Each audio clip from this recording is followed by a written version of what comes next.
सहनावतु सहनौ भुनक्तु सह वीर्यङ्करवावहै तेजस्विनावधीतमस्तु मा विद्विषावहै। ॐ शान्ति शान्ति शान्तिः।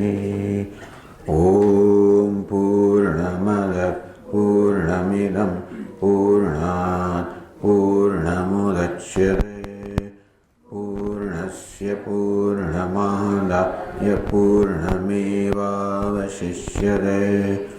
ॐ शान्ति शान्ति शान्तिः। श्रुतिस्मृतिपुराणानाम् आलयं करुणालयं नमामि भगवत्पादं शङ्करं लोकशङ्करं शङ्करं शङ्कराचार्यं केशवं बादरायणं सूत्रभाष्यकृतौ वन्दे भगवन्तौ पुनः पुनः। ईश्वरो गुरुरात्मेति मूर्तिभेदविभागिने व्योमवद्व्याप्तदेहाय दक्षिणामूर्तये नमः। सर्वतन्त्रस्वतन्त्राय सदात्माद्वैतवेदिने श्रीमते शङ्करार्याय वेदान्तगुरवे नमः। योऽवतीर्ण इहाचार्य रूपेण यतिनां मुदे श्रीमन्नारायणं वन्दे तं हरिं करुणानिधिं मननाख्यं प्रकरणं वासुदेवयतीन्द्रिये वासुदेवयतीश्वरैः रचितं विस्तरेणाद्य संग्रहेण प्रकाश्यते। बालानामुपकाराय मम विज्ञानसिद्धये तत्र श्रीबालगोपाल कृष्णः सन्निहितो भवेत्।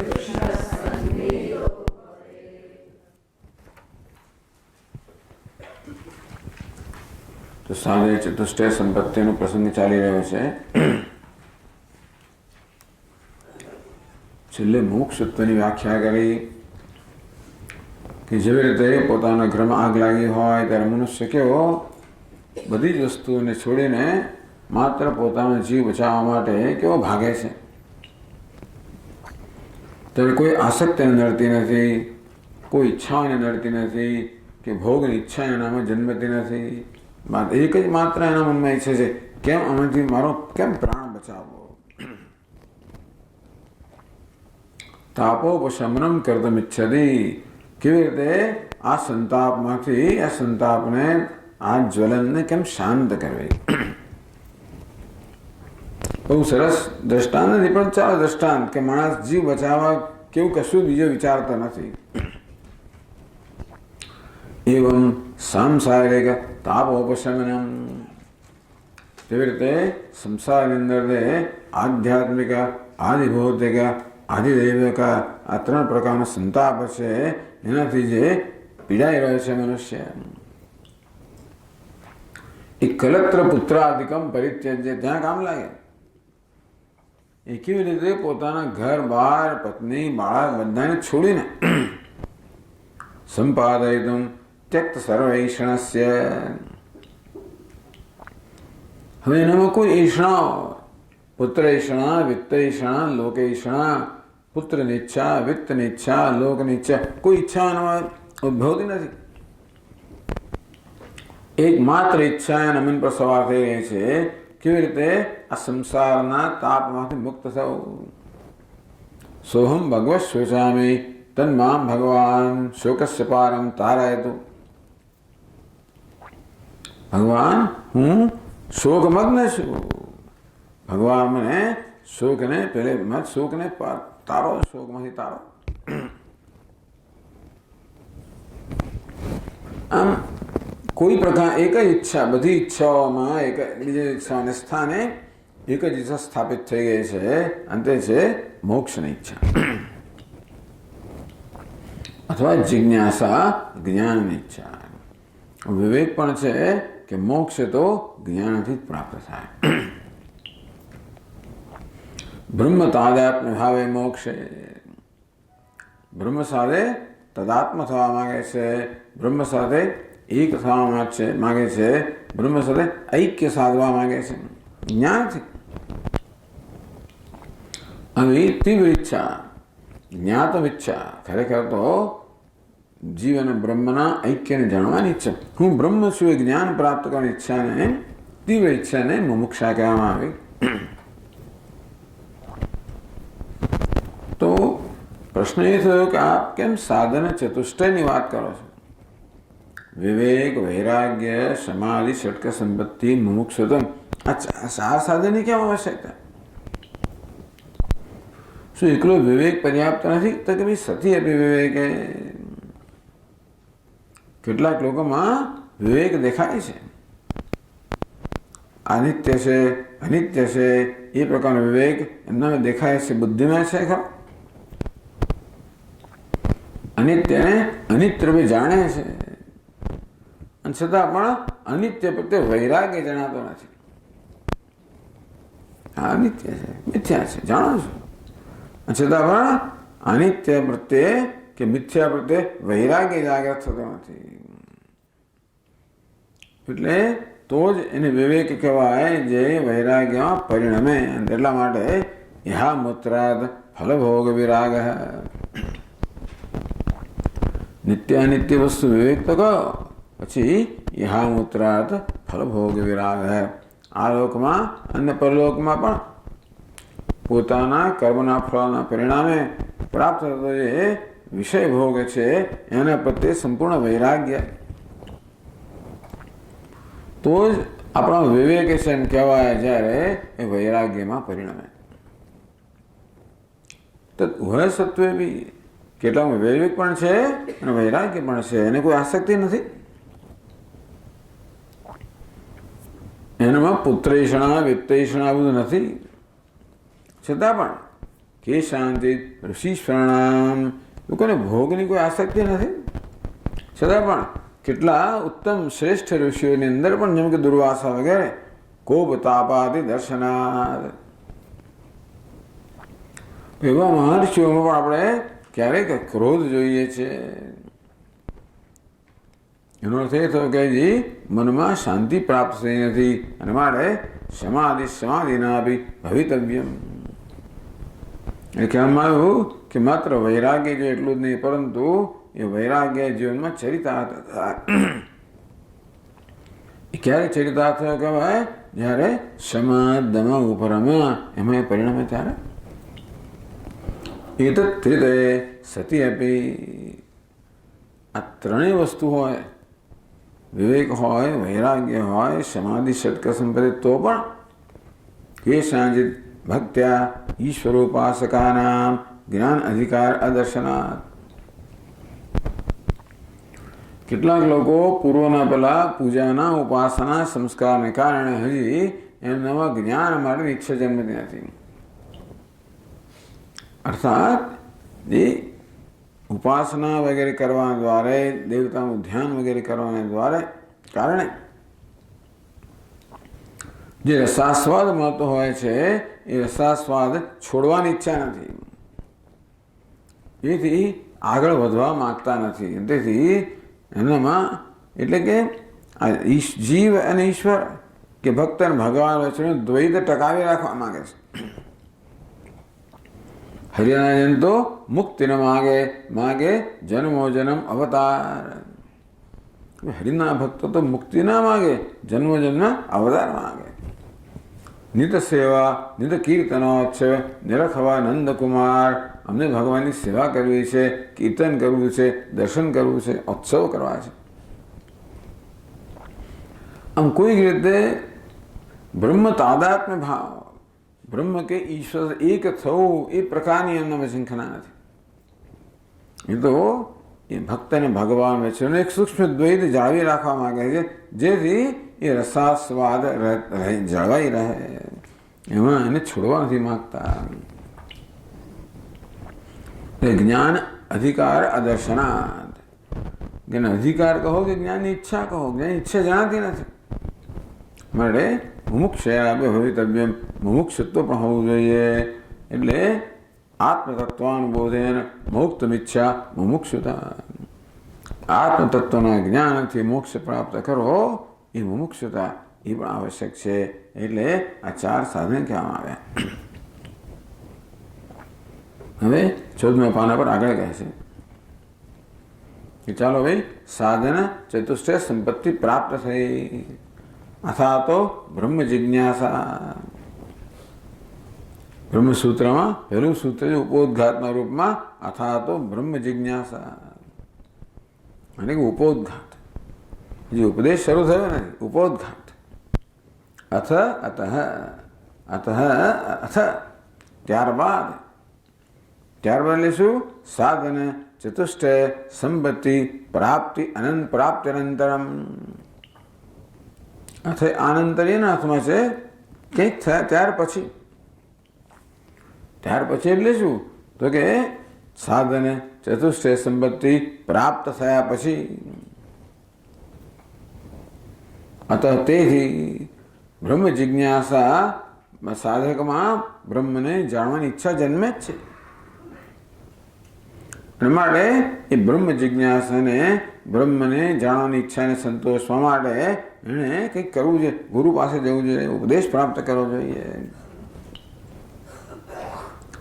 હજી ઈચ્છામાંથી મુક્ત થયો નથી. પેલી પુત્રેષણા, વિત્તેષણા, લોકેષણા, આ બધી સાંસારિક ઈચ્છાઓ એનાથી મુક્ત થઈ ગયો. પરંતુ મોક્ષની મુમુક્ષાર્થાત મોક્ષની ઈચ્છા હજી બાકી છે, તીવ્ર ઈચ્છા બાકી છે. તો ઈચ્છા પૂરી કરવા માટે આપણે એવા સ્થાને જવું જોઈએ જ્યાં આપણી ઈચ્છા પૂરી થાય. ભૂખ લાગી હોય તો રેસ્ટોરન્ટમાં જઈએ તો આપણી ભૂખ સંતોષાય. તરસ લાગી હોય પાણીની પરબ પર જઈએ તરસ સંતોષાય. તેવી રીતે આ જ્ઞાનની ઈચ્છાને શું કરવું જોઈએ? જ્ઞાનની ઈચ્છા જન્મી હતો જ્યાંથી જ્ઞાનની ઈચ્છા નિવૃત્ત થાય ત્યાં જવું જોઈએ. એટલે ગુરુ પાસે જવું જોઈએ. તો આ ઈચ્છા એવી છે કે જે એને પીડનારી છે. ઈચ્છા, કારણ કે ઈચ્છા તો એક પેલા કીડા જેવું છે. અને જેવી રીતે પેલો કીડો સળવાતો હોય મનમાં, ઈચ્છારૂપી કીડો સળવાતો હોય તો કોઈ જાતની સ્વસ્થતા હોવાની અજંપો હોય. માટે એ ઈચ્છારૂપી આંતરિક અજંપામાંથી મુક્ત થવા માટે ક્યાં જવું જોઈએ? જ્યાં મારી આ ઈચ્છા સંતોષાય. એટલે કે છે આગળ એવમ રૂપ અધિકારે ઉપહાર સમિત પ્રાણ સન્ન સદ્ગુરુમ ઉપગમ્ય નમસ્કૃત્ય વિશ્વાસ વિનયાભ્યામ સહ હે સ્વામિન હે ભગવન ગુરો इति संबोध्य जीवः कः ईश्वरः कः जगत् कीदृशम् एतत्त्रितयम् कस्मादागतम् कस्माद् गमिष्यते इति प्रश्नं कुर्यात्. कुर्यात् करવું જોઈએ. આ પ્રકારે કરવું જોઈએ. તદ વિજ્ઞાનાર્થમ સદગુરુમાં ગચ્છેત અભિગચ્છેત એવું કહેવામાં આવ્યું. તો વિધિ છે કે આ પ્રમાણે કરવું જોઈએ. આવી મોક્ષની તીવ્ર ઈચ્છા હોય, જ્ઞાનની તીવ્ર ઈચ્છા હોય, જિજ્ઞાસા હોય તો આ જિજ્ઞાસુએ પોતાની જિજ્ઞાસાને સંતોષવા માટે ગુરુ પાસે જવું જ જોઈએ. ગુરુ પાસે જ જવું જોઈએ અને ગુરુ પાસે જવું જ જોઈએ. એવમ રૂપ અધિકારી, આ પ્રકારનો જે અધિકારી છે, ઉપદેશ માટેનો અધિકારી, તો ગુરુ પાસે જવાથી ક્યારે ખરેખર લાભ થાય? ગુરુ જે ઉપદેશ કરે એનું અધિકારીત્વ, એની યોગ્યતા આપણે પ્રાપ્ત કરી હોય તો. કે ગુરુ કઈ રીતે ઈચ્છા સંતોષે છે? આ જ્ઞાન ઈચ્છા ગુરુ કઈ રીતે સંતોષે છે? ઉપદેશથી. શ્રવણ, શાસ્ત્રના શ્રવણથી, ઉપદેશથી. તો ઉપદેશ ક્યારે ખરેખર અસરકારક થાય? જ્યારે એ ઉપદેશ ગ્રહણ કરવાની યોગ્યતા અમે પ્રાપ્ત કરી હોય ત્યારે. એટલે અધિકારી કહેવામાં આવ્યો. અધિકારી યોગ્યતા આટલી જ છે કે શાસ્ત્રોનું શ્રવણ થઈ રહ્યો હોય ત્યારે જે ઉપદેશ થઈ રહ્યો છે એ ઉપદેશ આપણને સમજાય. શાસ્ત્રના શબ્દો આપણામાં પોતાનો અર્થ પ્રગટ કરે, અર્થાત શાસ્ત્રના ગુરુ દ્વારા પ્રગટ થતા શાસ્ત્રના શબ્દો આપણામાં જ્ઞાન જન્માવે. ગુરુ જ્યારે ઉપદેશ કરે તત્વમસી તું બ્રહ્મ છે, ત્યારે એ શબ્દો મારામાં હું અને બ્રહ્મના ઐક્યનું જ્ઞાન ઉત્પન્ન કરે. આ પ્રકારની માનસિક સ્થિતિ પ્રાપ્ત કરવાનું નામ યોગ્યતા. એમાં બધું વૈરાગ્ય ને પછી એના એ બધી વસ્તુઓને એક બાહ્ય આકાર પણ હોય. વસ્તુ અગત્યની શું છે? આ યોગ્યતા એક આંતરિક વસ્તુ છે. એટલે સ્ત્રી છે, પુરુષ છે, યુવાન છે, વૃદ્ધ છે, કશી વસ્તુ મહત્વ નથી. બસ આ માનસિક સ્થિતિ મહત્વની છે. પછી એમ કહે કે ભાઈ તમે સંન્યાસ ધારણ કરો, સદગુરુ પાસે જવા માટે તમે બીજી બધી વસ્તુનો ત્યાગ કરો. મનમાં હવે બીજા કોઈ પ્રકારનું રોકાણ ન હોવું જોઈએ. તો ગુરુના ચરણે બેસવાને ઉપદેશ ગ્રહણ કરવા માટે આપણા મનને પૂરેપૂરી નિરાંત હોવી જોઈએ. એમાં બીજો કોઈ પ્રકારનું રોકાણ ન હોવું જોઈએ.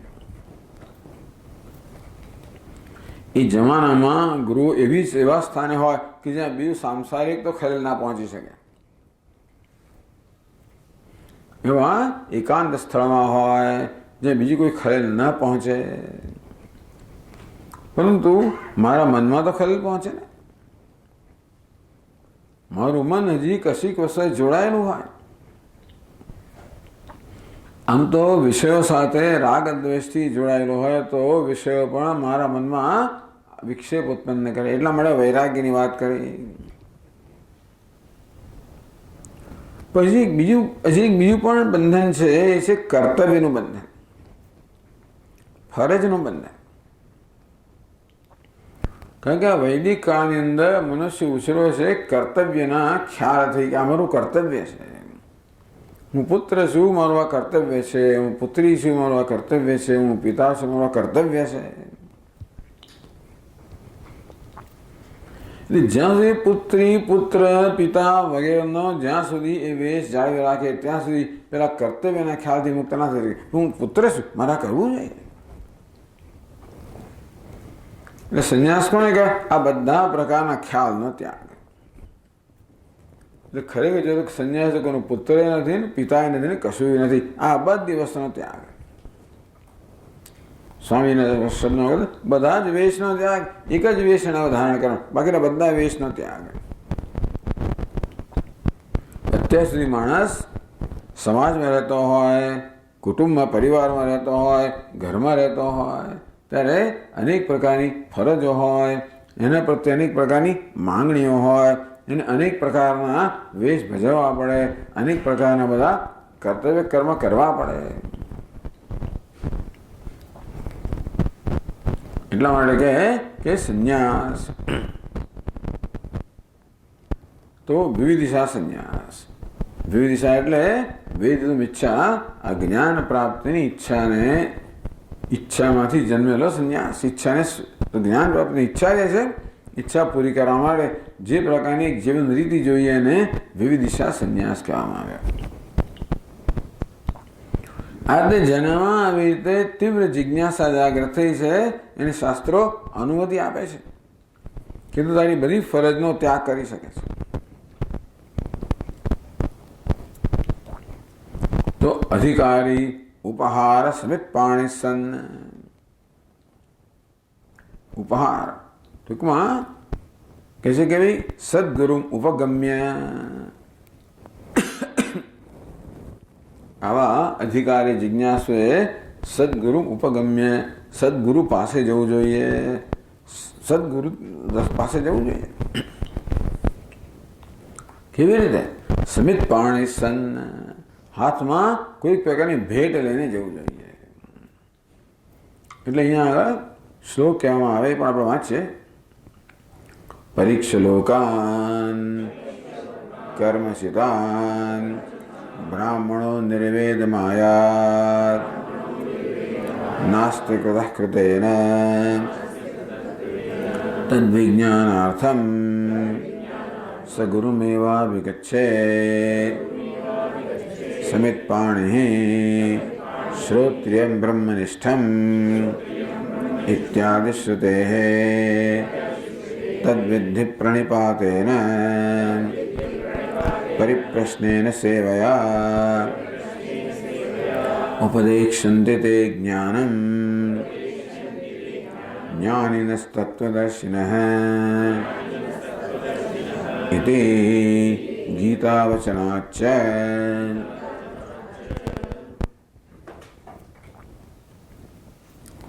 તો શું કરવું એનું માર્ગદર્શન આપણને શાસ્ત્રમાંથી પ્રાપ્ત થાય છે. તો મુંડકોપનિષદમાંથી આ વાક્ય છે અહીંયા ઉદ્ધૃત કરવામાં આવ્યું. પરીક્ષ લોકાન કર્મચેતાન, એટલે કર્મચેતાન લોકાન પરીક્ષ. કર્મચિતાન, કર્મથી પ્રાપ્ત થતા, કર્મથી સિદ્ધ થઈ શકે એવા, કર્મથી પ્રાપ્ત થઈ શકે એવા લોકાન પરીક્ષ.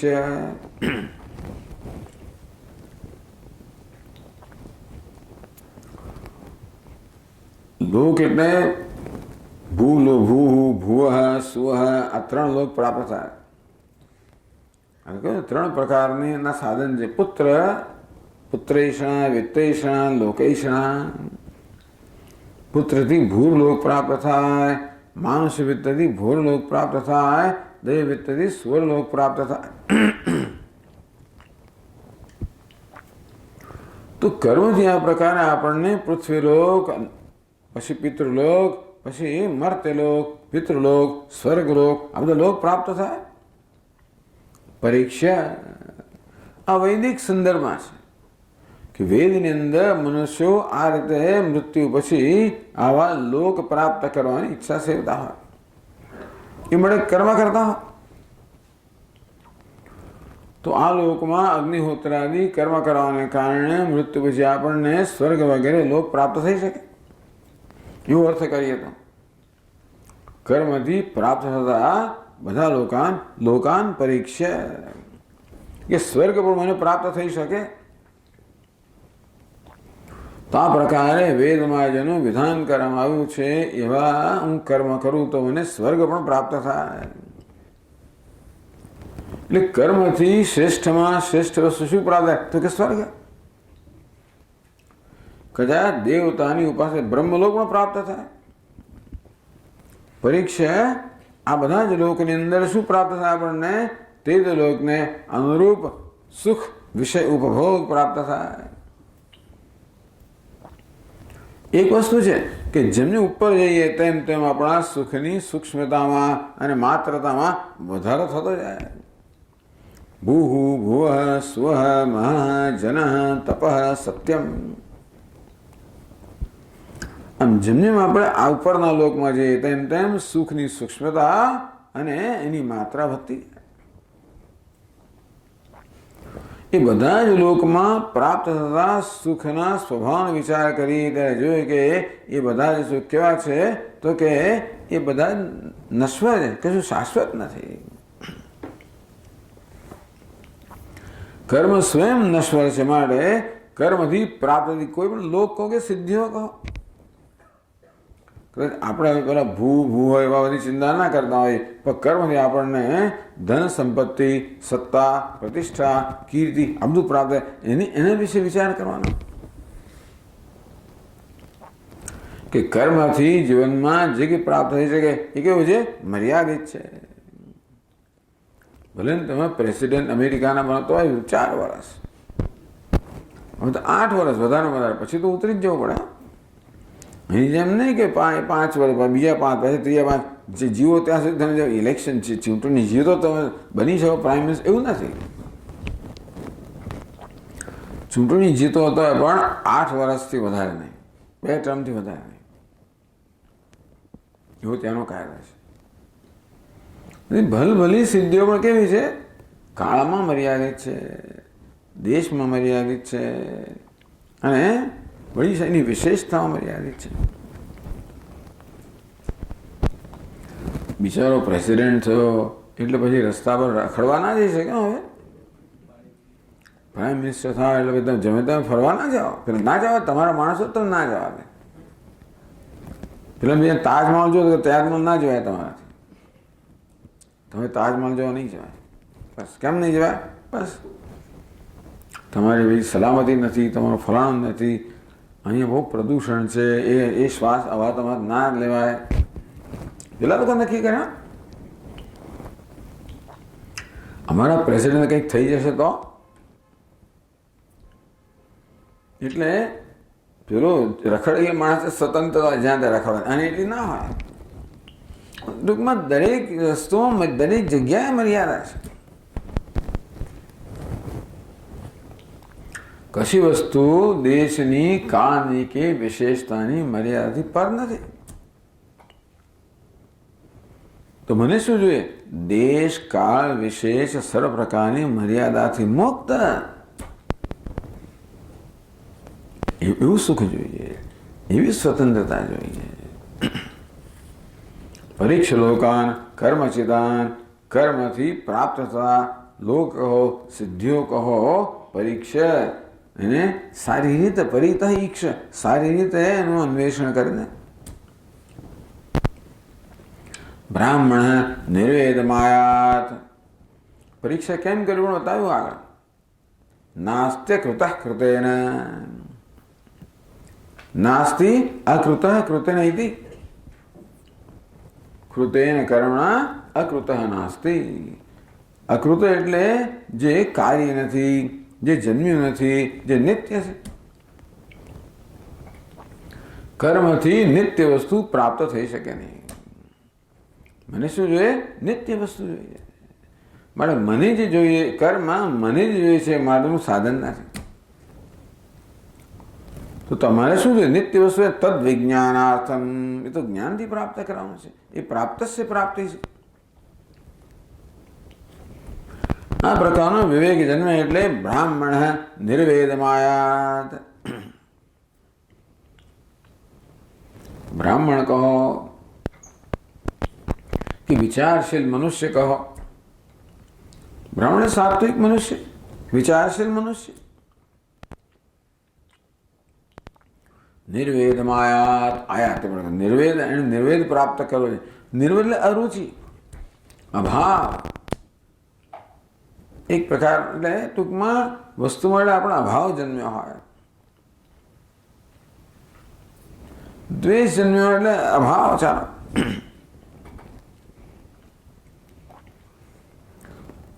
તો આ પ્રકારે કર્મથી પ્રાપ્ત થતા બધા સુખ માટે આપણો અભાવ જન્મ્યો હોય, અરુચિ જન્મી હોય, નિરસતા જન્મી હોય, મને નહીં જોઈએ. એટલે કે વૈરાગ્ય જન્મ્યો હોય, એને વૈરાગ્ય પ્રાપ્ત કરવો જોઈએ. ટૂંકમાં ત્યાં સુધી એણે આ બધા લોકની સમીક્ષા કરવી જોઈએ જ્યાં વૈરાગ્ય ન જન્મે. નિર્વેદમ આયાત. આમ નિર્વેદનો અર્થ નિર્વેદ એટલે નાસીપાસતા. ખરેખર નાસીપાસતા કહો કે પછી અરુચિ કહો, ઉપેક્ષા કહો, અહીંયા એનો સંન્યાસ કરવામાં આવે, વૈરાગ્ય કરવામાં આવે કે એનો વૈરાગ્ય જન્મવો જોઈએ. ટૂંકમાં આ વિવેક કયો, નાસ્તિ અકૃત કૃતેન, કર્મથી આપણને નિત્ય વસ્તુ પ્રાપ્ત ન થાય માટે અનિત્ય વસ્તુમાં મને કોઈ રસ નથી, એનો વૈરાગ્ય. બ્રાહ્મણ નિર્વેદમાયાત, આમ બ્રાહ્મણમાં વિચારશીલ મનુષ્યમાં નિર્વેદ કહો, વૈરાગ્ય કહો, એનો જન્મ છે. એનામાં જ્ઞાનની તીવ્ર ઈચ્છા જન્મશે. તદ વિજ્ઞાનાર્થમ, ખાલી વૈરાગ્ય નહીં, એનામાં ખાલી જિજ્ઞાસા જન્મવી જોઈએ. તદ વિજ્ઞાન તો કહ્યું પણ તો વિજ્ઞાન, જ્ઞાનની ઈચ્છા ક્યારે? જ્ઞાનની ઈચ્છા જન્મી તો જ્ઞાન મળે, ગુરુ પાસે જાય ને. એવા પ્રકારની અહીંયા અપેક્ષા છે કે મનુષ્યમાં વૈરાગ્ય જન્મે એટલે એનામાં આ જ્ઞાનની ઈચ્છા, અંતઃકરણ શુદ્ધિ થાય એટલે જ્ઞાનની ઈચ્છા જન્મે છે. આમ ભોગની ઈચ્છા જ્ઞાનની ઈચ્છામાં પરિણમે છે. તો હવે એ ઈચ્છાના સંતોષ માટે ક્યાં જવું છે? તદ વિજ્ઞાનાર્થમ સગુરુમેવા વિગચ્છે. એ તત્વનું જ્ઞાન પ્રાપ્ત કરવા માટે એણે ગુરુ પાસે જવું જોઈએ. ગુરુ એવા વિગચ્છે, બીજે ક્યાંય પણ નહીં, ગુરુ પાસે જ જવું જોઈએ. તો કયા પ્રકારની ભાવના લઈને ગુરુ પાસે જવું જોઈએ? એટલે કયું? સમિત પાણી. સમિત, સમિત એટલે બળતણ,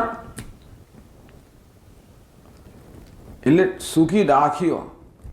સમિત એટલે સુખી ડાખીઓ, જેનો બળતણ તરીકે હોમમાં ઉપયોગ કરવામાં આવે. અમુક જ વૃક્ષની ડાળીઓ પાછી, અમુક ડાળીઓ સુકાઈ ગઈ હોય એને પછી એનો બળતણ તરીકે ઉપયોગ કરવામાં આવે. એવું લઈને જવાનું. એ શું બતાવે છે? કંઈક ભેટ લઈને જવાની. એટલે આ શ્લોક તો બધાને લાગુ પડે. એવું માની લે કે ગુરુજી જો દરરોજ યજ્ઞ યાગાદી કરતા હોય તો એમને આ પ્રકારે સમિધની જરૂર પડે. એટલે એનું ઉપયોગી થાય એ પ્રકારની કોઈ ભેટ લઈને જવાની. અને તો સંન્યાસ લીધો એટલે એની પાસે તો કશું છે નહીં, બધું છોડીને આવે. એટલે રસ્તામાં આ પ્રકારની, જો ગુરુ પાસે જતા જતા રસ્તામાં જંગલની અંદર હવે લાકડાની સૂકી ડાળખીઓ મળે, એ બધી ભેગી કરતા કરતા એનો એક ભારો તૈયાર કરવો. સમિત પાણી, આ સમિતનો ભાર હાથમાં લઈને જવું જોઈએ. શ્રોત્રિયમ બ્રહ્મનિષ્ઠમ, શ્રોત્રિય બ્રહ્મનિષ્ઠ ગુરુ પાસે જઈને આપણે બસ આવું જવું જોઈએ. તો આટલું જ કહ્યું. એ વિચારનો વિસ્તાર ભગવાને ભગવદ્ ગીતામાં કર્યો. શ્લોક અહીં કહેવામાં આવ્યો, તદ્વિધિ પ્રણિપાતેન પરિપ્રશ્નેન સેવયા. ગુરુ પાસે કેમ જવું? તદ્વિધિ કે છે કે ભાઈ તદ્વિધિ, તે તું જાણ. આ જ્ઞાન પ્રાપ્ત કરવાનું શું સાધન છે એ વિશે અર્જુન તું જાણ. નહીં જ્ઞાન એને સદૃશમ જ્ઞાન પવિત્રમિહ વિદ્યતે. જ્ઞાન સમાન પાવન કરનારું કશું જ નથી. સર્વમ કર્મ અખિલમ પાર્થ જ્ઞાને પરિસમાપ્યતે. હે પાર્થ, સમગ્ર કર્મ જ્ઞાનમાં પરિસમાપ્તિ પામે છે. તો જ્ઞાન ભગવાન કેમ પ્રાપ્ત કરવું એનો હું ઉપાય તને બતાવું. તદ્વિધિ, એ જ્ઞાન પ્રાપ્તના ઉપાય તો આ પ્રકારે જાણ. પ્રણિપાતેન પરિપ્રશ્નેન સેવયા. ત્રણ વસ્તુ કઈ? પ્રણિપાતથી, પરિપ્રશ્નથી, સેવાથી. તો કેવો? સમિત પાણી, હાથમાં સમિતનો ભાર લઈને ગુરુજીને પાસે જવું જોઈએ, એમને ધરવી જોઈએ ભેટ. એ શું બતાવે? તદ્વિધિ પ્રણિપાત. ત્યારે પ્રણિપાત દીર્ઘ નમસ્કાર કરાવવો જોઈએ. ગુરુ પાસે દીર્ઘ નમસ્કાર કરો. એ નમસ્કાર શાનું પ્રતીક છે? શ્રદ્ધાનું. મારી આંતરિક શ્રદ્ધા પ્રદર્શિત કરે છે કે મને શ્રદ્ધા છે, હું શરણાગત છું, મને શ્રદ્ધા છે કે હું સલામત છું, મને શ્રદ્ધા છે કે મારી ઈચ્છા અહીં પૂરી થશે, મને શ્રદ્ધા છે કે મારું બધું દુઃખ દૂર થઈ જશે. એને શરણ્ય કહેવાય કે શરણ, જ્યાં આપણા બધું દુઃખ નાશ થાય. તો પ્રણિપાત આવી શ્રદ્ધા બતાવે છે કે અહીંયા આગળ હું સલામત છું, મારું સર્વ દુઃખ દૂર થશે, મારી ઈચ્છા પૂરી થશે, એ પ્રકારની એને શ્રદ્ધા છે. સેવયા, પછી બીજું સાધન કયું? સેવા કરો. ત્યાં ગુરુજીને શરણાગત થાવ, એમની સેવા કરો, એમ કરીને એમનું દિલ જીતી લો. આપણે તો શરણાગત થઈ ગયા ખરા, પણ ગુરુજી કૃપા કરે ત્યારે જ ઉપદેશ કરે. એ કૃપા ક્યારે કરે? મારા પર પ્રસન્ન થાય ત્યારે. ક્યારે થાય? જ્યારે મેં એમનું દિલ જીતી લીધું હોય. કઈ દિલ જીતી લીધું હોય? સેવા દ્વારા. એટલે સેવા કરો. ટૂંકમાં ગુરુજીની કૃપા પ્રાપ્ત કરો. કશું ના કર્યા છતાંય પણ ગુરુજીની કૃપા પ્રાપ્ત તો ચાલે, વાંધો નહીં. અગત્યની વસ્તુ શું છે કે ગુરુજીનો અનુગ્રહ પ્રાપ્ત થાય, એમના અનુકંપા જન્મે. કે આજે સાધક છે, આવ્યો છે, એને મારે જરૂર મદદ કરવી જોઈએ. તસ્મૈ સ વિદ્વાન ઉપસન્નાય સમ્યક પ્રશાંત ચેતાય સમાન વિચાય યનાક્ષરમ પુરુષમ વેદ સત્યમ પૂર્વાચતા તત્વતો બ્રહ્મ વિદ્યા. કયા પ્રકારે અધિકારી આવ્યો હોય, અધિકારી મુમુક્ષ આવ્યો હોય ત્યારે જરૂર ગુરુજીએ પણ એને ઉપદેશ કરવો જોઈએ. એની પ્રકારે આ હજી શિષ્ય ઉપદેશને યોગ્ય છે એટલું જ નહીં, પરંતુ મારે ઉપદેશ કરવો એ અનુકંપા એમનામાં જાગે. એવું ક્યારે જાગે? એમનો વિશ્વાસ સંપાદન કર્યો હોય, એમના દિલને જીતી લીધું હોય. એટલે હમણે સેવાની વાત. તો એ જમાનામાં પેલી સમિતની જરૂર હતી, મારે એ લઈ જવાનું કહ્યું. એ જેમાં સેવાની જરૂર હતી, ગુરુજીની સેવા. તો ત્યાં તો કઈ થોડા હોય ને બધા, એટલે એક જ શિષ્ય એક જ ગુરુ હોય. એના માટે સેવા કરો. એ દ્વારા બતાવે છે કે તમારો અહંકાર છે એ પણ તમે સમર્પિત કરો. સેવા કરવા માટે આપણે સેવ્યને અનુકૂળ તો થવું પડે ને. જેની સેવા કરવી છે એને અનુકૂળ થવું પડે. આપણે છે વને વરે તો સેવા ના થાય. પણ જે સેવ્ય છે, જેની સેવા કરવાની છે, એને અનુકૂળ થઈએ. એને જે ગમતું હોય એ આપણને ગમે, એને ન ગમે એ મને પણ ન ગમે, એવું થઈ જાય તો કોઈ સંઘર્ષ ના થાય. સંઘર્ષ રહ્યા જ કરે. આ જો ને ચામાં ખાંડ લેતા નથી, મારે ખાંડ છે ને, પેલા આ નથી કરતા, મારે પેલું છે ને, તો આવું ખાય છે ને, મારે પેલું ખાવું છે. આ તો આ વહેલા ઉઠે, મારે મોડું ઉઠવું, ટૂંકમાં 1000 વસ્તુ મારી બધી જરૂર સાચવી જ રાખું, તો ભાઈ કોઈ દિવસ સુમેળ થાય જ ને. આમ ટ્યુનિંગ અપ સુમેળ થાય તો ગુરુ તો બદલાવાનો છે નહીં. મારે શિષ્યમાં જ પરિવર્તન લાવવું પડે સુમેળ સાધવા માટે. આ સેવા છે એ સુમેળ સાધવાનું ઉત્તમ સાધન છે.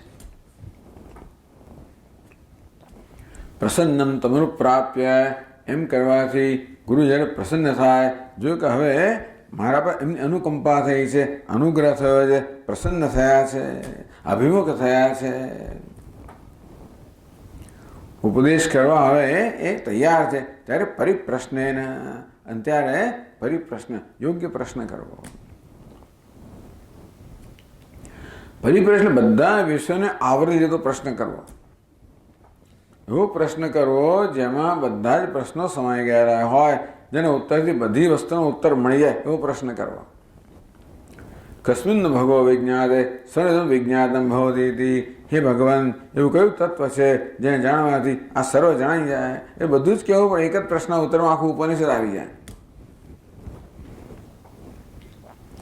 કે નિશ્ચિતમ પતિથી પ્રેષિતમ મનઃ, હે ભગવાન, કોની પ્રેરણાથી આ મન પોતાના વિષયોનું જ્ઞાન પ્રાપ્ત કરે છે, કોની પ્રેરણાથી આ કાર્યના સંઘાત છે એ પ્રેરિત થાય છે, પોતપોતાની પ્રવૃત્તિ કરે છે.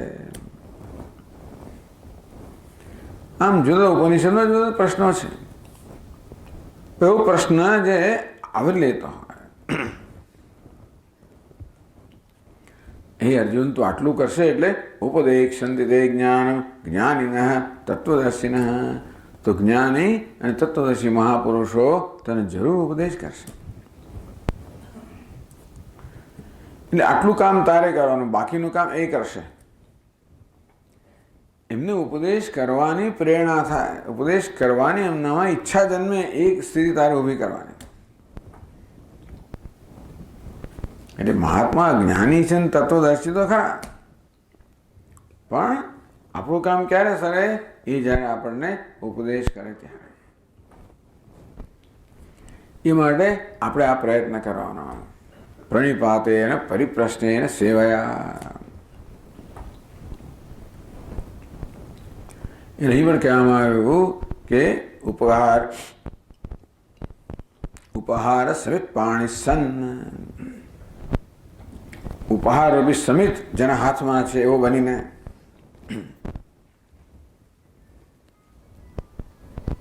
મેં તો પત્ર પુષ્પાદિ ઉપહાર લેકર એમ લખ્યું,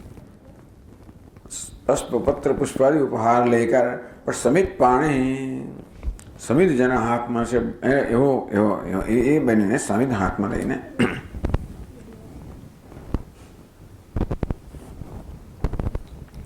સદગુરુમ ઉપગમ્ય, સદગુરુ પાસે જવું જોઈએ.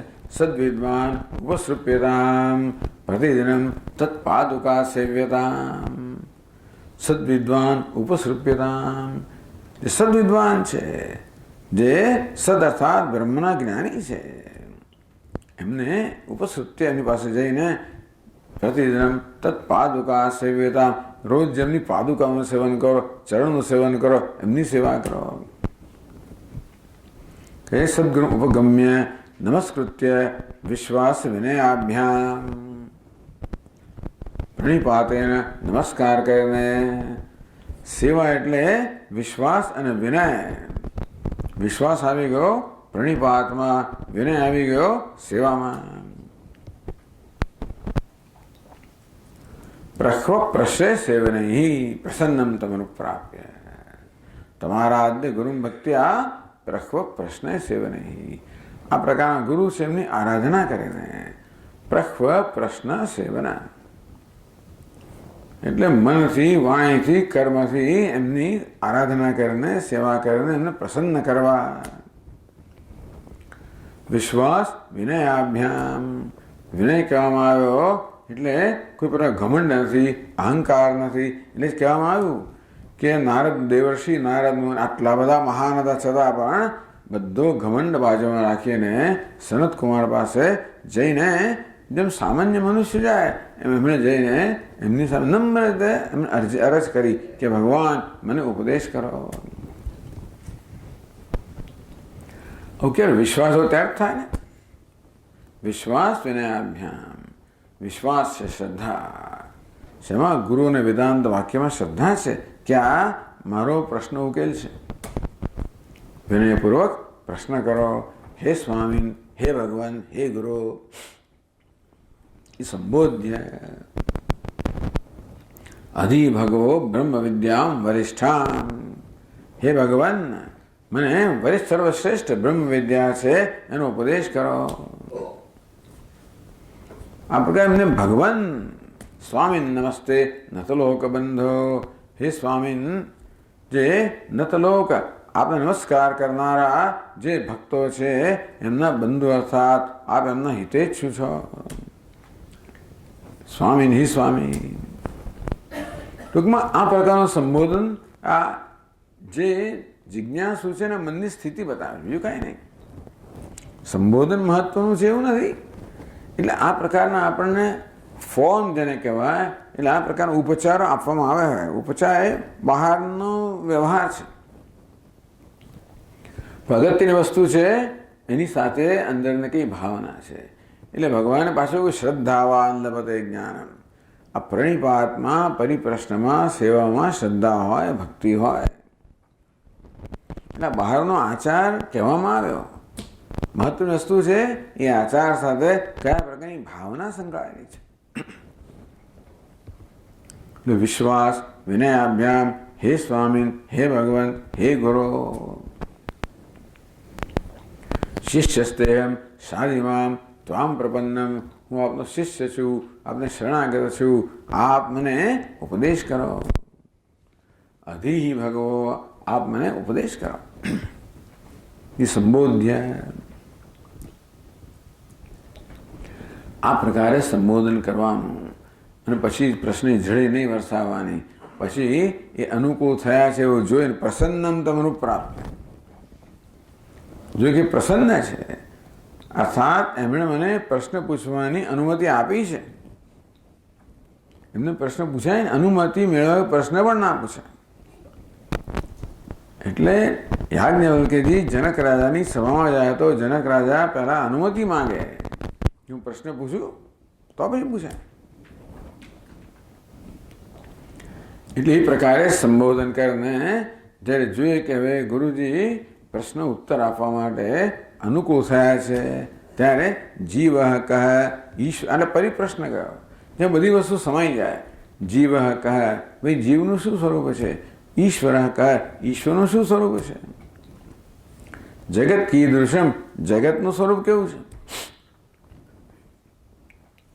આમ જીવ, જગત અને ઈશ્વર, આ ત્રણ વસ્તુ આપણા જીવનમાં સંકળાયેલી છે. એટલે મને જાણવું છે, મને જ્ઞાન પ્રાપ્ત કરવું છે. તો આ ત્રણ વસ્તુઓ છે, જીવ છે, જગત છે, ઈશ્વર છે. અને માટે જીવનું શું સ્વરૂપ છે, જગતનું શું સ્વરૂપ છે, ઈશ્વરનું શું સ્વરૂપ છે? એતत् ત્રિતયમ કસ્માદ આગતમ. તત્વ એક જ હોય તો ત્રણ ક્યાંથી આવ્યા? જો તત્વ એક જ હોય તો આ જીવ, જગત ને ઈશ્વર, આ ત્રિપુટી ત્રણ ક્યાંથી આવ્યા? એતत् ત્રિતયમ કસ્માદ આગતમ. આ ત્રણ શેમાંથી આવ્યા, શેમાંથી જન્મ્યા, કે શેમાંથી ઉત્પન્ન થયા? અજ્ઞાનમાં ઉત્પન્ન થયા છે તો એક તત્વ જ. એ જીવ બને છે, જગત બને છે, ઈશ્વર બને છે. એક જ પરમાત્મા જીવ, જગતને ઈશ્વર એ ત્રણ રૂપની અંદર અભિવ્યક્ત થાય છે. પણ એ જાણવા માંગે છે કેવી રીતે થવા? આ ત્રણ વસ્તુ આવી ક્યાંથી? ટૂંકમાં ભેદભાવ જન્મ્યો ક્યાંથી? જીવ જુદો, જગત જુદું, ઈશ્વર જુદો. એક જ તત્વમાં આ પ્રકારનો ભેદભાવ ક્યાંથી જન્મ્યો? કસ્માદ આગતમ. આ ભેદભાવ કહો, દ્વૈત કહો, ક્યાંથી આવ્યું? કસ્માત ગમિષ્યતિ, જશે કેવી રીતે? તો કેમ જન્મ્યું એ સમજ પડે તો પછી, એટલે એનું કારણ સમજ પડે તો પછી આપણે કારણ દૂર કરી શકીએ. એવો ઉત્તર મળે કે અજ્ઞાનમાંથી આ બધું જન્મ્યું છે, તો આપણે ખબર પડે કે ભાઈ જ્ઞાનથી અજ્ઞાનનું નિવારણ થાય તો આ બધો ભેદભાવ જતો રહે. એની પ્રશ્નમ કુર્યાત. આ પ્રકારે પ્રશ્ન કરવો જોઈએ.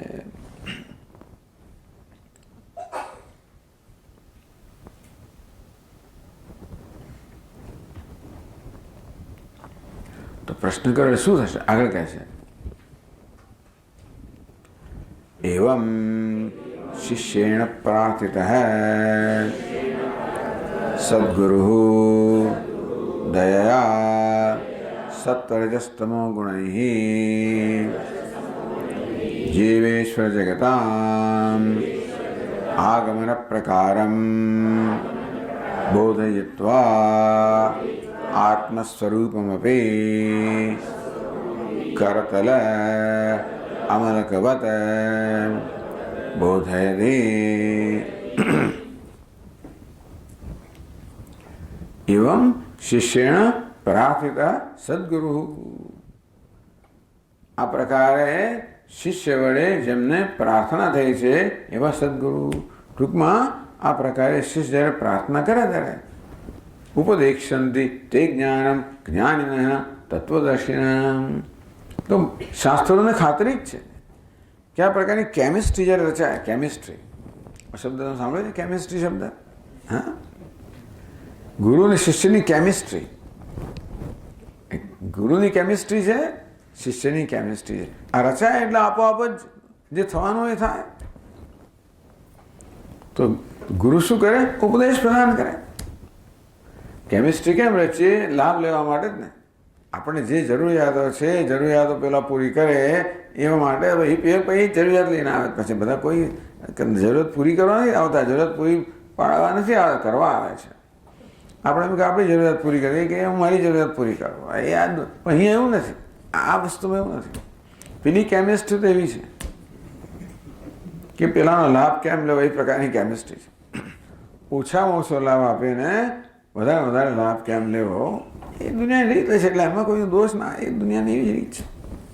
એવું ના હોય તો માણસ ત્યાં હોય જ ના શકે, હોય તો ટકી ના શકે.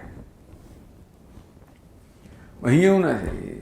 અહીં એક પક્ષે લાભ જ લાભ છે, બીજા પક્ષે કોઈ લાભની અપેક્ષા નથી. એ પ્રકારની અહીંયા કેમિસ્ટ્રી છે.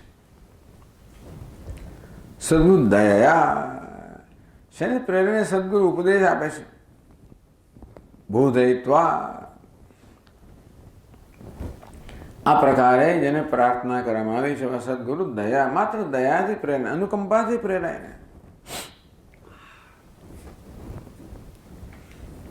એમના મનમાં સંકલ્પ જન્મે કે આ કેવી રીતે આનું કલ્યાણ થાય. અંતેથી જે પ્રશ્ન કરવામાં આવ્યો કે જીવ જગત ઈશ્વર શું સ્વરૂપ છે, અમે શેમાંથી ઉત્પન્ન થયા ભેદભાવ, અને એ કેવી રીતે ભેદભાવ જશે, એ પ્રશ્ન થયો.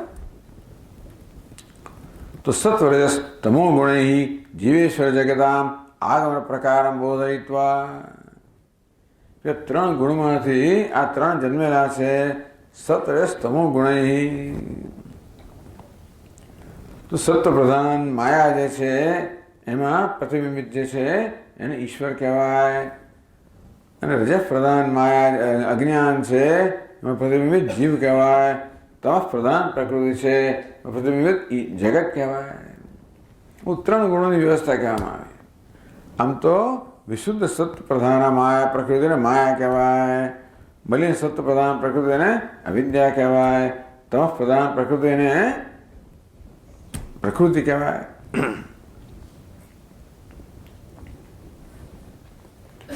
એમ તો વિશુદ્ધ સત્વ પ્રધાન પ્રકૃતિમાં પ્રતિબિંબિત થયેલો ઈશ્વર છે, જીવ બ્રહ્મને ઈશ્વર કહેવાય. બલિન સત્વ પ્રધાન અજ્ઞાનમાં પ્રતિબિંબિત ચૈતન્યને જીવ કહેવાય, અને તમસ પ્રધાન પ્રકૃતિમાં પ્રતિબિંબિત ચૈતન્યને જગત કહેવાય. આ પ્રકારે સમજાવે કે આગળ સમજાવી દીધું આપણને. બોધયિત્વા એટલે એકવાર ખબર પડે કે અજ્ઞાન જન્મ્યું છે તો દૂર પણ અજ્ઞાન દૂર થઈ જાય. આત્મ સ્વરૂપ કરતલ અમલકવત બોધયતી. કે બધું અનાત્મા છે, આ બધાનું અધિષ્ઠાન છે, એક અદ્વિતીય આત્મા છે, પરબ્રહ્મ છે. અંતેથી આ જીવ કહો, જગત કહો, ઈશ્વર કહો, એ બધા છે ને એ શું બને છે?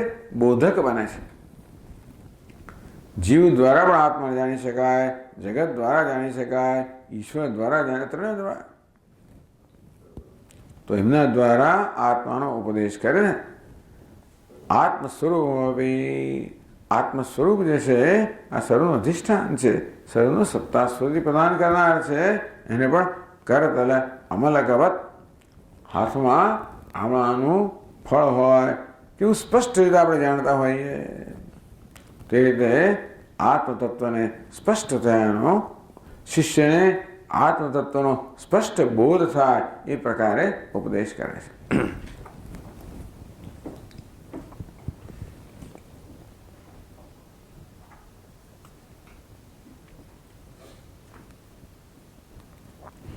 એ આપણે જોઈ લીધું.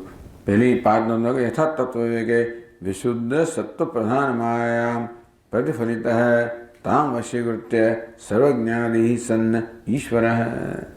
વિશુદ્ધ સત્વ પ્રધાન માયામાં પ્રતિબિંબિત થયેલું ચૈતન્ય છે એને ઈશ્વર કહેવાય. એના આ માયાના સર્વજ્ઞ, સર્વશક્તિમત વગેરે ગુણો છે. એ સર્વજ્ઞતા, સર્વશક્તિમત્તા ધરાવનાર અને માયાનો જે સ્વામી છે એને ઈશ્વર કહેવાય. અવિશુદ્ધ સત્વ પ્રધાન એટલે મને સત્વ પ્રધાન અવિદ્યા, અવિદ્યાયામ પ્રતિફલિત પરતંત્ર એ ચૈતન્ય આ મલિન સત્વ પ્રધાન અવિદ્યામાં પ્રતિબિંબિત થાય ત્યારે એનાથી બિચારો વશીકૃત હોય, જીવ માયાને વશ હશે, ઈશ્વર માયાનો સ્વામી છે. તો પ્રધાન પ્રકૃતિ ભૂતાની જાયંતે, તો સત્વ પ્રધાન પ્રકૃતિ, રજસ પ્રધાન પ્રકૃતિ, તમઃ પ્રધાન પ્રકૃતિમાં પ્રતિબિંબ ચૈતન્ય એને જીવ કહેવાય. ભૂતગત સત્વાંશે જ્ઞાનેન્દ્રિયાણી, આ પંચમા ભૂતના સાત્વિક અંશમાંથી જ્ઞાનેન્દ્રિયો અને અંતઃકરણ જન્મે, ના રજસ અંશમાંથી આ બધું આવી ગયું કર્મેન્દ્રિયો અને પ્રાણ જન્મે, તમસ અંશમાંથી પંચીકૃત પંચમા ભૂત જન્મે. એથી જીવાદિ આગવન પ્રકારામ જીવ જગત અને ઈશ્વર કેવી રીતે આવ્યા? આ પ્રકારે પ્રકૃતિની અનેકતાને કારણે આ જાણે કે તત્વમાં પણ અનેકતા આવી. જીવેશ્વરમાં જીવને ઈશ્વર રૂપે જન્મતા નથી થતા, સ્ફુટ વ્યવહાર. એ ચૈતન્ય ઈશ્વર રૂપે કે જીવ રૂપે વ્યવહાર કરે એ જેનું આવવાનું. જ્યારે સ્વરૂપ થયા તો આત્મત્વ એને તો નિત્ય છે, નિત્ય વસ્તુનો ક્યારેય જન્મ ના થાય. એટલે જીવનો જન્મ નથી, ઈશ્વરનો જન્મ નથી, પણ એમનો સ્પષ્ટ વ્યવહાર થાય એને જ એમનો જન્મ કહેવામાં આવ્યો. જીવત્વ ઈશ્વરત્વયો મૃષાત્વે બી જગદિવ ન સ્વરૂપતઃ અધ્યસ્તત્વમ તયો. જીવપણું મિથ્યા છે, ઈશ્વરપણું મિથ્યા છે, પણ જીવનું અધિષ્ઠાન ચૈતન્ય છે એ મિથ્યા નથી. ઈશ્વર ચૈતન્ય મિથ્યા નથી. તયો અસ્વજ્ઞાન કલિતા સર્વજ્ઞ પદ્ય સ્પષ્ટમ. અંતેથી કારણ કે એ અજ્ઞાનને કારણે જીવને ઈશ્વરની કલ્પના થયેલી છે એક જ ચૈતન્યમાં વગેરે. અને હવે 15 પાના પર છેલ્લા ફકરામાં કહે છે અસ્ય અધિકારિણઃ સાધન ચતુષ્ટયમ ચ બહુજન્માર્જિત પુણ્યપુંજ પરિપાકવશાત ઈશ્વરાનુગ્रहेण લબ્ધમ ઇતિ વેદિતવ્યમ. કહો અધિકાર તો બહુ દુર્લભ છે. સાધન ચતુષ્ટયમ, વિવેક વૈરાગ્ય આ સાધન ચતુષ્ટય ધરાવનાર તો બહુ દુર્લભ છે. હજારોમાં લાખોમાં કોઈ એક, કરોડોમાં કોઈ એક હોય. એ બહુજન્માય પુણ્યપુંજ પરિપાકવશાત ઈશ્વર અનુગ્રહે, ઈશ્વર અનુગ્રહથી પ્રાપ્ત થયું છે. ઈશ્વર અનુગ્રહ કેમ પ્રાપ્ત થયો? બહુજન્માજ પુણ્યપુંજ પરિપાકવશાત, અનેક જન્મના મુક્તિનો શતજન્મ ક્રોટી સુકૃતૈ પુણ્યૈર્વિના લભ્યતે. સેંકડો કરોડ જન્મમાં કરેલા પુણ્યના પરિણામે આ બધું પ્રાપ્ત થાય છે એવું કહેવામાં આવ્યું. એટલે એમ કહેવાય કે ક્યાં તો મેં કરેલા પુણ્યના પરિણામે અથવા તો ઈશ્વરના અનુગ્રહથી. બંને વસ્તુ એક જ છે, પણ ઈશ્વરના અનુગ્રહથી મળ્યું એ જ યોગ્ય કહેવું છે. મેં પ્રાપ્ત કર્યા કરતાં ઈશ્વરના અનુગ્રહથી પ્રાપ્ત થયું. By grace of Ishwar is a graceful way. સ્વામીજી કહે કે graceful way of saying is it is required by grace. તો આ રીતે ઈશ્વરના અનુગ્રહથી લબ્ધમિતિ વેદિતવ્યમ, એમને પ્રાપ્ત થતું નથી. ટૂંકમાં આપણામાં સંપત્તિનું શું કરવું જોઈએ? પુણ્યનું આપણે સંચય કરવો જોઈએ. પુણ્ય શા થાય? નિષ્કામ કર્મથી પુણ્ય પ્રાપ્ત થાય. એ રીતે પુણ્યનો સંચય કરવો જોઈએ. પછી આગળ કહે છે એતત તત્વજ્ઞાન પ્રદાયકમ ગુરુમ ઈશ્વરમ એવ વિદ્યાત. કે છે ઈશ્વર ને ગુરુમાં ભેદ ના જવો છે. એતત તત્વજ્ઞાન પ્રદાયકમ ગુરુમ, આ તત્વજ્ઞાનનું પ્રદાન કરનાર ગુરુ છે એમને પણ ઈશ્વર જાણવો જોઈએ. ઈશ્વરો ગુરુરાત્મેતિ મૂર્તિભેદ વિભાગીને વ્યોમવદ વ્યાપ્ત દેહાય દક્ષિણામૂર્તય નમઃ. એ જ ભગવાન દક્ષિણામૂર્તિ જેમણે ઈશ્વર, ગુરુ અને આત્મા આ ત્રણ પ્રકારે જે ભાષે છે, જે પ્રગટ થાય છે, મૂર્તિ ભેદ વિભાગને આ ત્રણ પ્રકારની મૂર્તિ, ત્રણ પ્રકારના સ્વરૂપ જેને પ્રાપ્ત કર્યા છે એવા દક્ષિણામૂર્તિ નમસ્કાર. तस्मै श्री गुरुमूर्ते नमः इदं श्री दक्षिणामूर्ते। આમ અમારા ગુરુના રૂપમાં પ્રગટ થયેલા ભગવાન દક્ષિણામૂર્તિને નમસ્કાર. આ ભાવના પ્રગટ કરે છે આપણે. છેલ્લા વાક્યમાં કહે છે એવમ યહ ગુરુમુખાદ જીવાત્મ પરમાત્મનોઃ અભેદમ વિચાર્ય જાનાતિ સ એવ मुक्तिं गमिष्यति इति सिद्धम। एवं आ प्रकारे यह गुरुमुखात् गुरुजीना मुखमादि जीवात्मा परमात्मनो अभेदम जानाति। तो गुरुपासना मुखથી ઉપદેશનું શ્રવણ કરવાથી શિષ્ય મનમાં વિચાર થાય. તો ગુરુજી શેનો ઉપદેશ કરે છે? તો જીવાત્મા પરમાત્માનો અભેદ હૈ. જીવાત્મા અને પરમાત્માનો જે અભેદ છે એનો ઉપદેશ ગુરુજી કરે છે. એમના ગુરુજીના મુખમાંથી આ ઉપદેશ પ્રાપ્ત કરીને વિચાર્ય એનો વિચાર કરીને યો જાનાતી જે એ તત્વનું જ્ઞાન પ્રાપ્ત કરે છે, અભેદનું જ્ઞાન પ્રાપ્ત કરે છે. સેવ મુક્તિમ ગમિષ્યતિ એ જ મુક્તિને પ્રાપ્ત કરે છે. એ સિદ્ધમ, બીજા કોઈ નહીં. એટલે ગુરુમેવ અભિગચ્છેત, ગુરુ પાસે જ જવું જોઈએ. એટલે સાધન તત્વ સંપત્તિ પણ જોઈએ, અધિકારી ગુરુ પણ જોઈએ, ઉપદેશ પણ જોઈએ, વિચાર પણ જોઈએ. એના પરિણામે જ્ઞાન પ્રાપ્ત થાય, એના પરિણામે મુક્તિ પ્રાપ્ત થાય. આ પ્રકારે દ્વિતીય વર્ણક, બીજું વર્ણક છે જો મુખ્ય વિષય હતો સાધન ચતુષ્ટય સંપત્તિ. એ દ્વિતીય વર્ણક છે એ સમાપ્ત થાય છે.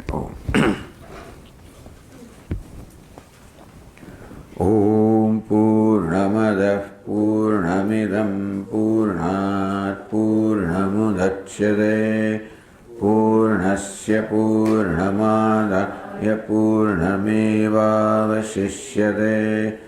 ઓમ શાંતિ શાંતિ શાંતિ.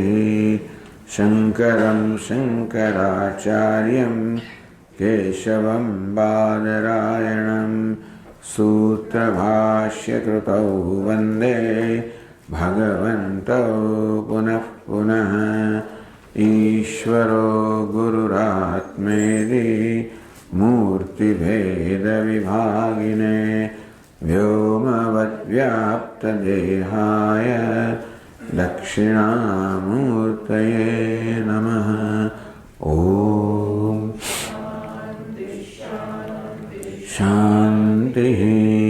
हरिः ॐ. श्री गुरुभ्यो